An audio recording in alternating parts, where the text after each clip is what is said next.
സംസ്ഥാനത്തെ ആധാരമെഴുത്തുകാർ അനിശ്ചിതകാല സമരത്തിനൊരുങ്ങുന്നു. ഫീസ് വർധനവിനെതിരെയും തൊഴിൽ സംരക്ഷണത്തിനും വേണ്ടിയാണ് സമരത്തിനായി ഒരുങ്ങുന്നത്.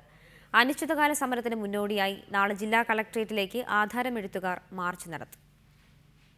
ഓർഡിനൻസ് വഴി വർദ്ധിപ്പിച്ച മുദ്രവില പിൻവലിക്കുക, താരിഫ് വില ഉയർത്താനുള്ള നീക്കം അവസാനിപ്പിക്കുക, ആധാരമെഴുത്തുകാർക്ക് സംവരണം നൽകുക തുടങ്ങിയ ആവശ്യങ്ങൾ ഉന്നയിച്ച് മാസങ്ങളായി ആധാരമെഴുത്തുകാർ പ്രക്ഷോഭത്തിലായിരുന്നു. ക്ഷേമനിധി ബോർഡിന്റെ ചുമതല സ്വതന്ത്രമാക്കുക, പെൻഷൻ നടപ്പാക്കുക തുടങ്ങിയ ആവശ്യങ്ങളും ആധാരമെഴുത്തുകാർ മുന്നോട്ട് വെച്ചിരുന്നു. പ്രതിഷേധത്തിന്റെ ഭാഗമായി കഴിഞ്ഞ മാസം 29-ന് ആധാരമെഴുത്ത് ഓഫീസുകൾ അടച്ചിട്ട് സബ് രജിസ്ട്രാർ ഓഫീസുകൾക്ക് മുൻപിൽ സമരം നടത്തിയിരുന്നു.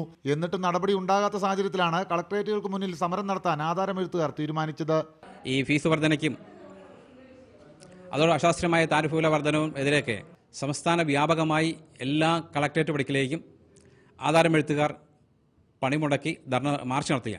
നടപടി ഉണ്ടായില്ലെങ്കിൽ വരുന്ന മാസം 3-ന് സെക്രട്ടേറിയറ്റിലേക്ക് മാർച്ചും ധർണയും നടത്താനാണ് തീരുമാനം. ആവശ്യങ്ങളിന്മേൽ സർക്കാർ നടപടി സ്വീകരിച്ചില്ലെങ്കിൽ അനിശ്ചിതകാല സമരത്തിനും ആധാരമെഴുത്തുകാരുടെ സംഘടന തീരുമാനമെടുത്തിട്ടുണ്ട്.